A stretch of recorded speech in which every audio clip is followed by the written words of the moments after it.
ब्रह्मपुर नामक गांव में एक पाखंडी बाबा का आश्रम होता है। उस गांव के सभी लोगों का बाबा पर बड़ा विश्वास था। वो अपनी परेशानियों का हल ढूंढने या झाड़ फूक करवाने बाबा के पास जाते थे। वो पाखंडी बाबा उन सीधे साधे लोगों को अंधविश्वास में फंसाकर उनसे पैसे ऐंठता रहता है। आयुष्मान भव। बाबा, मैं कई सालों से औलाद सुख के लिए तड़प रहा हूँ। मेरी शादी को 10 साल हो गए, लेकिन अभी तक मेरे घर बच्चे की किलकारियों से वंचित है। कृपा करके हमें कोई ऐसा रास्ता दिखाए कि मेरी बीवी की सूनी गोद जल्द ही भर जाए। इसके लिए तुझे बकरी की बलि देनी होगी। बोल, तू तैयार है?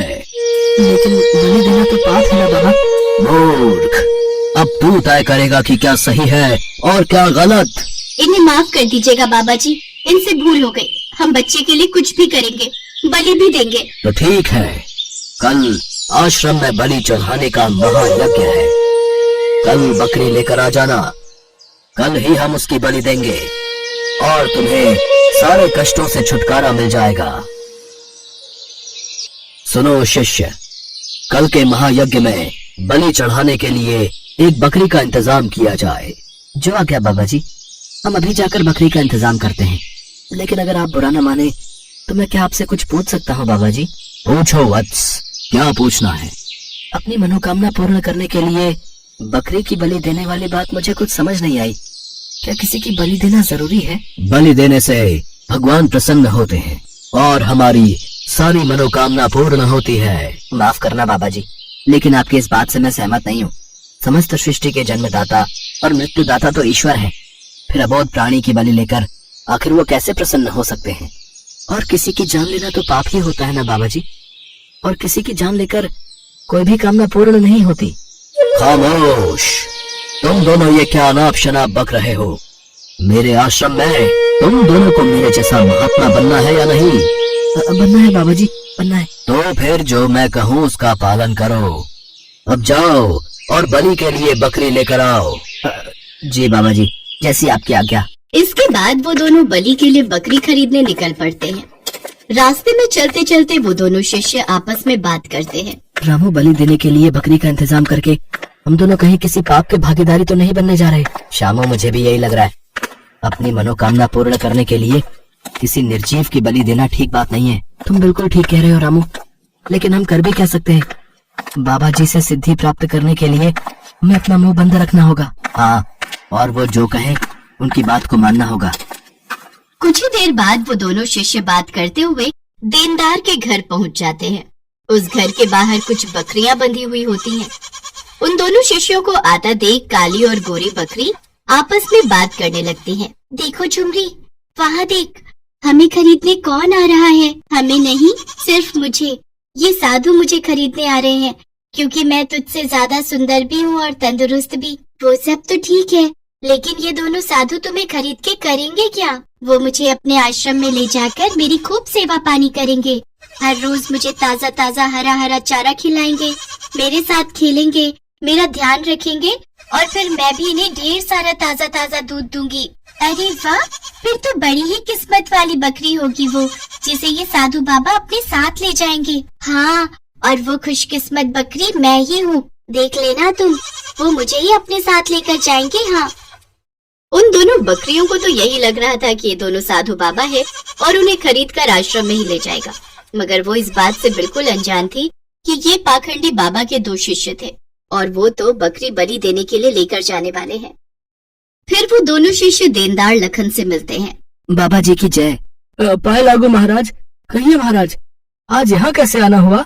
दरअसल बात यह है, बाबा जी ने हमें यहाँ एक बकरी खरीदने के लिए भेजा हुआ है। मगर बकरी सुंदर होने के साथ साथ तंदुरुस्त भी होनी चाहिए। सुना तुमने काली बकरी? उन्हें खूबसूरत और तंदुरुस्त बकरी की ही तलाश है और वो तो बस मैं हूँ। तब तो महाराज आप मेरी वो गोरी बकरी ले जाइए। वो खूबसूरत भी है और तंदुरुस्त भी है। देखा, मैं ना कहती थी कि वो मुझे ही ले जाएंगे। यार, तू तो सच में बड़ी ही किस्मत वाली है। वो तो मैं हूँ ही। ये लीजिए आपकी बकरी के पैसे। शुक्रिया महाराज। माफ करना महाराज, मैं एक बात बताना तो भूल ही गया। ये बकरी हर रोज 8 किलो दूध देती है। अरे, हमें इससे क्या करना? ये बकरी हमें दूध के लिए थोड़ी ना चाहिए, बल्कि इसका इस्तेमाल तो हम बलि चढ़ाने के लिए करेंगे। कल सुबह तक तो ये बकरी भगवान को प्यारी हो जाएगी। ये बात सुनते ही मानो गोरी बकरी के पैरों तले जमीन खिसक जाती है। बकरी की आंखों में आंसू आ जाते हैं। माफ करना बहन, मुझे अपनी तंदुरुस्ती और खूबसूरती पर बहुत ही घमंड था, मगर मैं ये नहीं जानती थी कि मेरी यही खूबी मेरी मौत का कारण बन जाएगी। ये लीजिए महाराज आपकी अमानत, आपकी बकरी। कुछ ही देर में वो दोनों बकरी को लेकर बाबा जी के आश्रम में पहुंच जाते हैं। बाबा जी की जय। बाबा, हम ये बकरी ले आए। अब कल सुबह ही तुम इस बकरी को स्नान करवाकर बलि के लिए हाजिर करना। आज इस बकरी का आखिरी दिन है। ये बात सोचकर ही मुझे रात भर नींद नहीं आई, लेकिन हम कर भी क्या सकते हैं? बाबा जी का हुक्म टाल भी तो नहीं सकते ना। दोनों की बातें बकरी बड़े ध्यान से सुनती है और ये जानकर कि बाबा जी के शिष्य उसकी बलि देने के खिलाफ है, उसकी जान में जान आई। चुपचाप मौत को गले लगाने से अच्छा है कि एक बार उससे डटकर मुकाबला किया जाए। बकरी को नहलाने के बाद जैसे वो दोनों बकरी को आश्रम की ओर लेकर चलते हैं, तभी रास्ते में बकरी ने उनसे कहा, आप दोनों की बातें सुनकर मुझे ऐसा लगा कि आप दोनों भले इंसान हो, इसलिए मैंने सोचा कि मरने से पहले आप दोनों से एक बात साझा करके ही मरूं।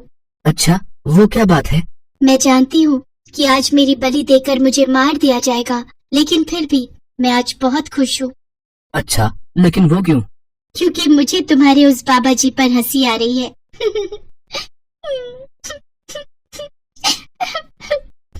बकरी को पहले हंसता और फिर रोते हुए देखकर दोनों को आश्चर्य हुआ। तभी पहले शिष्य ने बकरी से पूछा, सुनो बकरी, आज तुम्हें मार दिया जाएगा, ये जानते हुए भी तुम पहले हंसने लगी और फिर अचानक ही तुम रोने लगी। ये बात हमें कुछ समझ नहीं आई। बताओ तो, तुमने आखिर ऐसा क्यों किया? ये एक राज की बात है और मेरी मौत के बाद तुम्हें इस बात का पता चल जाएगा। बाबा जी, आज एक अजीब घटना घटी। कैसी घटना? ये बकरी आज आप पर जोर जोर से पहले तो हंसने लगी, इसकी इतनी जुर्रत, ये मुझ पर हंसी, फिर जोर जोर से रोने लगी। रोने लगी? और जब हमने उससे इसके बारे में पूछा तो उसने कहा कि ये एक राज की बात है। राज की बात? कैसी राज की बात? वो तो इसने नहीं बताया बाबा जी। ए बकरी, जल्दी से बता, वो कौन सी राज की बात है? आपको मेरी बलि देनी है तो शौक से दीजिए। ए बकरी, हंस क्यों रही है? जल्दी बता। सच्चाई सुन पाओगे बाबा? मौत मेरे सामने खड़ी है, लेकिन फिर भी मैं हंस रही हूँ। इसकी सबसे बड़ी वजह है मेरी बलि। जैसे ही तुम मेरी बलि दोगे तो मैं श्राप से मुक्त हो जाऊंगी। कैसा श्राप? और रो किस लिए रही थी? पिछले जन्म में मैंने एक बकरी की बलि चढ़ाई थी, तब भगवान ने मुझसे नाराज होकर मुझे बकरी बनने की सजा दी थी।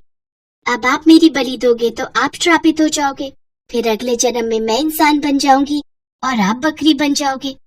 इसी वजह से मैं ये बात सोच सोच कर हंस रही हूँ। बकरी की बात सुनकर बाबा उसकी बातों में आ गया।